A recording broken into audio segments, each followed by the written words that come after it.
Hey guys, it's Janis. Welcome back to my YouTube channel. So today's video is going to be my UCL Law experience. I'm basically just going to summarize what I thought of UCL Law the few years I was there and details about various aspects of studying there. And hopefully this will be a guide for any of you who are coming into UCL Law and want to know what it's like, or for you who are deciding whether or not you want to study here. I just hope this video will give you the reality of what's going on. Yeah, so for a bit of context, I'm a second year UCL Law student, but I'm also a final year because I'm doing a dual degree, so the last 2 years of my degree will be in a different law school. I'm basically done with UCL, so that's why I'm making this video to kind of summarize my experience there. So there's going to be 5 main topics in this video, and you can go to the description to click on which one you want to see if you want to just click to specific ones. So there's going to be classes and how they go, halls, places to live, exams, funding, scholarship and money related stuff, and finally career prospects. So if there's any specific one you want to look at, you can go to the description. Just as an overview about how I like UCL, I do actually like UCL, and I loved the 2 years I spent studying there. Those were honestly the best 2 years of my life, and obviously it's a lot more than UCL. It's about living in London and the tons of other people I met during that time, but the UCL aspect of it was not too bad, so I think in general my review of it is quite good. But obviously a lot of things disrupted our studies for the last few years. There were strikes, there's the virus, and there's just a lot of stuff. It's just very hard to assess how well the uni is based on exactly the times I'm going through, because these were some really weird times that we're going through. But in general, I think UCL is pretty good. But yeah, let's start with the first topic, which is about classes, how many of them we have and how we have them. So in UCL there are 2 types of classes. One is lectures and one is tutorials. Lectures are normally 2 hours and it's just you sitting in a hall with 100 other people listening to someone talk. And tutorials are usually like 8 people and you sit in a room and you discuss some questions. The interesting thing about UCL, or I think UK universities in general, is that the contact hours you get are very little. So for first year we had around 8 hours of lectures per week and 2 hours of tutorials per week, and 10 hours is all we got, so we only had to be on campus 10 hours per week. And that's very little. It doesn't mean there's not a lot to study, it's just most of the studying is supposed to be done in your own time. So as I remember, they kind of tell you to think of it as a work week, so like a 40-hour work week. And if 10 hours are taken up by classes, that means you need 30 hours to study by yourself. And so I think this kind of system is good for people who are self-disciplined and actually like studying and would spend their free time looking over their school stuff, because it's true that like 75% of it is your own effort and only 25% is taught. So you really need to be self-motivated when you're studying at UCL. As for how to prepare, I actually did a really long video about my note-taking system, so I'll put that in the description as well. But more or less, you don't have to prepare that much for lectures, while you have to prepare a lot for tutorials, and you sort of have to go to tutorials having understood most of the topic. And one other thing to note about the classes at UCL is that it may be affected by strikes, which I was for last year. And so if there are strikes, then they'll mostly cancel the lectures and tutorials, or they won't show up to your lectures and tutorials, and then you have to study it by yourself. And so I think that's just something to take into account, because strikes do happen very often in UK universities, which means they do expect you to spend a lot of the time just by yourself studying and doing your own thing, instead of having like people like looking after you and guiding you. So I think like the self-motivation element is very huge in the classes in UCL, and that's pretty important when you're considering whether to go to a university like this. Okay, so the second topic is about halls and places to live, and since I'm gone, I think I can provide more detail than I used to in my other videos, because I didn't used to tell you guys like where I lived, because I didn't want anyone to find me, but now I'm gone, so I can tell you. I'll talk about 2 different kinds of halls. Mainly, the first one is UCL halls, so halls from the university, and the second is private student halls. So I stayed in uni halls in the first year and private halls in the second year. So the place I stayed in first year was Ramsey Hall, and if you watched the video you probably know I did a room tour last year. In general, I thought that it was fine. It wasn't that great, and compared to where I lived in second year, it was kind of horrible. But the good thing about UCL halls is that they're quite cheap relative to everywhere else in London. For me, I paid £215 per week for my room and for food. So that was decent compared to everywhere else in London. And the great thing about it is that it's very close to university. I think you'll find it a good thing about university halls is that they're all very close to uni, so you can always walk. And as a first year student, it's really nice because you can just meet friends and just have a little bubble or like a little place that you stay in, so you feel safe even when you're arriving in London for the first time and don't have a home. So I think like it's really good for giving you that environment to just meet people who are just as lost as you are and to like discover London from a very like safe place. But yeah, personally I thought my second year hall was so much better, and I lived in Lee Abbey, London, and I'll put a picture here.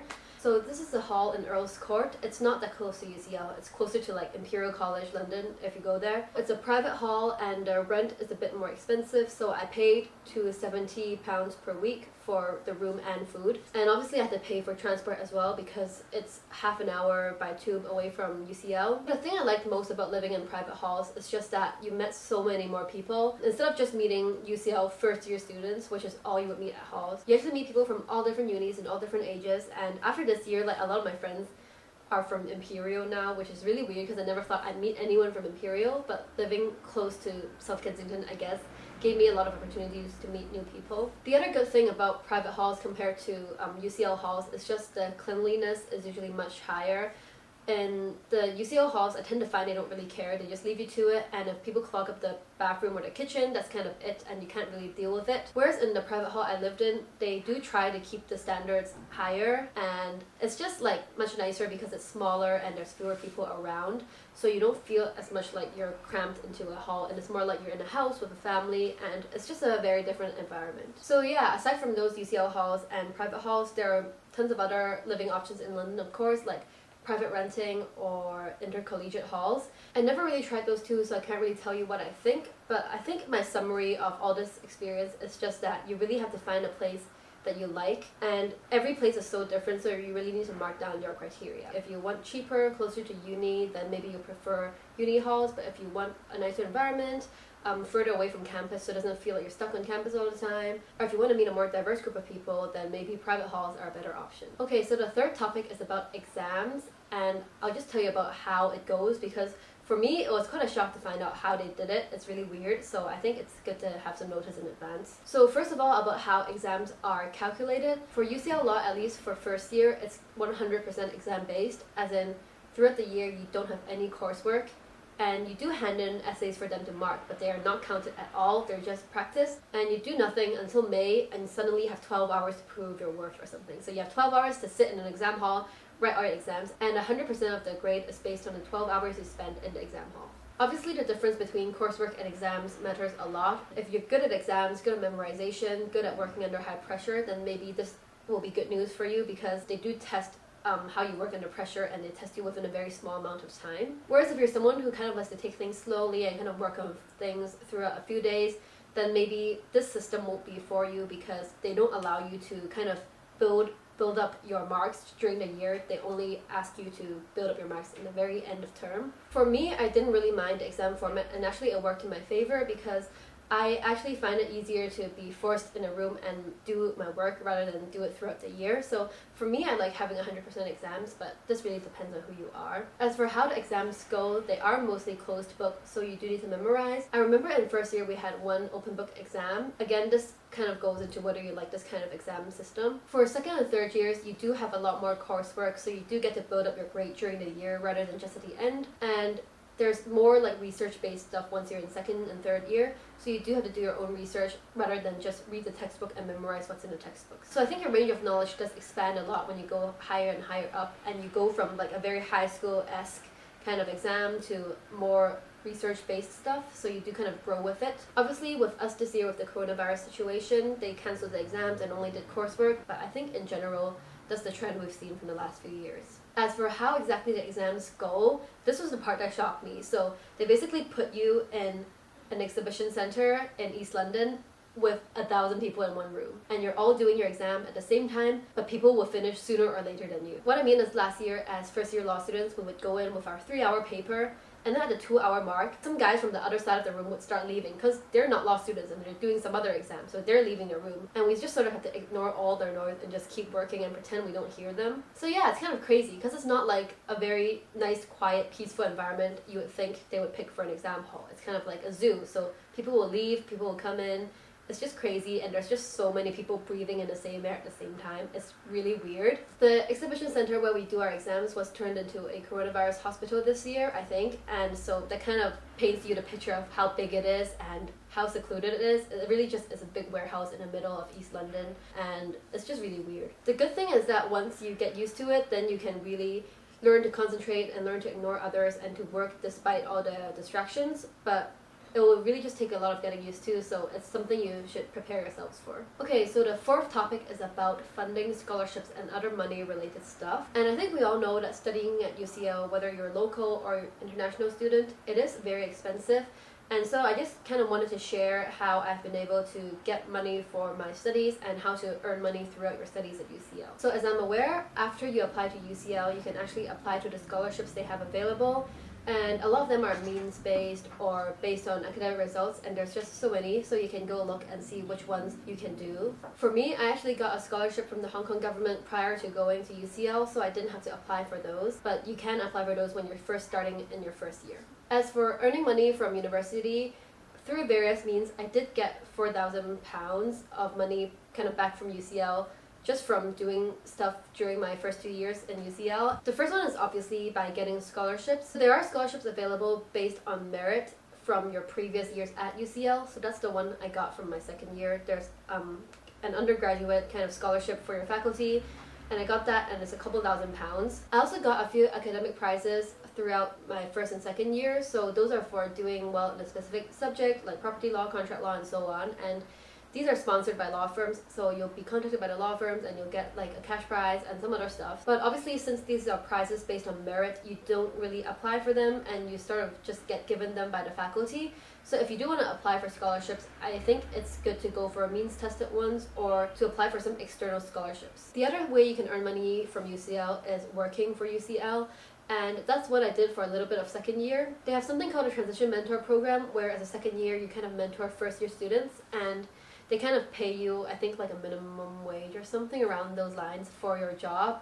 And that's a little way to earn more money during your school year. You can also work for the student union cafes or the shops, and there's just a lot of little jobs around UCL that you can apply for. Finally, the last topic is about career prospects, and I can't say too much about this because I'm only second year in a 4-year degree, so I have a few years until I get a job. One thing I have to say is that UCL does this pretty good career advice things. So we have a law society, and obviously they'll give us a lot of information throughout the school year and give us tips and chances to network with people from different law firms.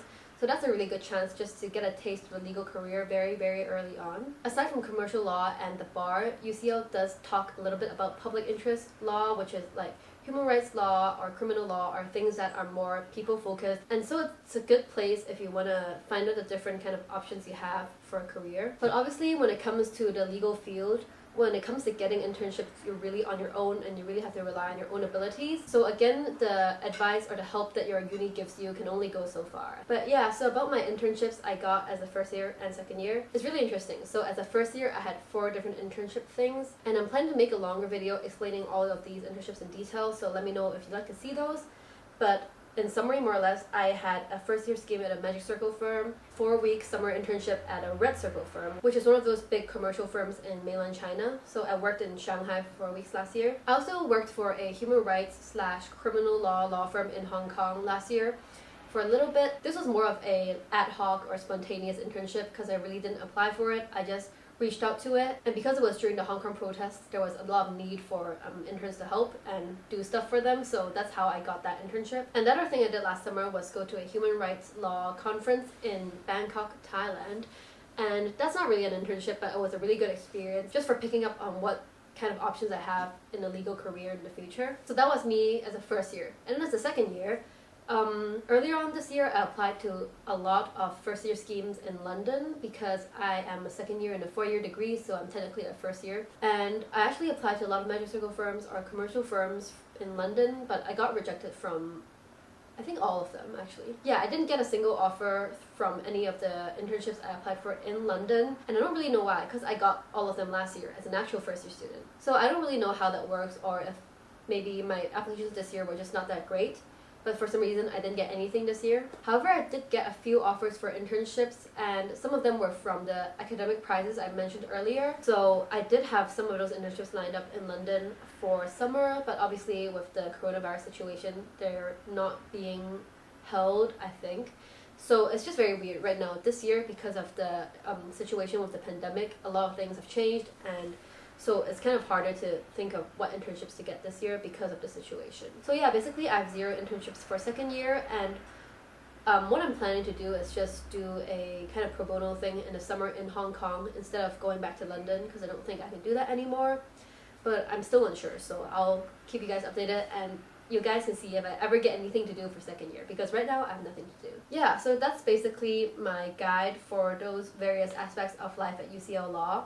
I hope it was helpful. It's kind of more of a skeleton view, and if you have anything you want me to talk about more specifically, I would love to do a long video about that, so please just let me know in the comments. And yeah, I'd just like to thank you guys for sticking with me throughout this journey, and even though I've kind of been on hiatus with YouTube for a long while, for still being here and watching my videos. And I really hope this video helped you or anyone who's just planning to apply for or go to UCL in the future. Yeah, and that's all for now, and I'll see you guys in the next video.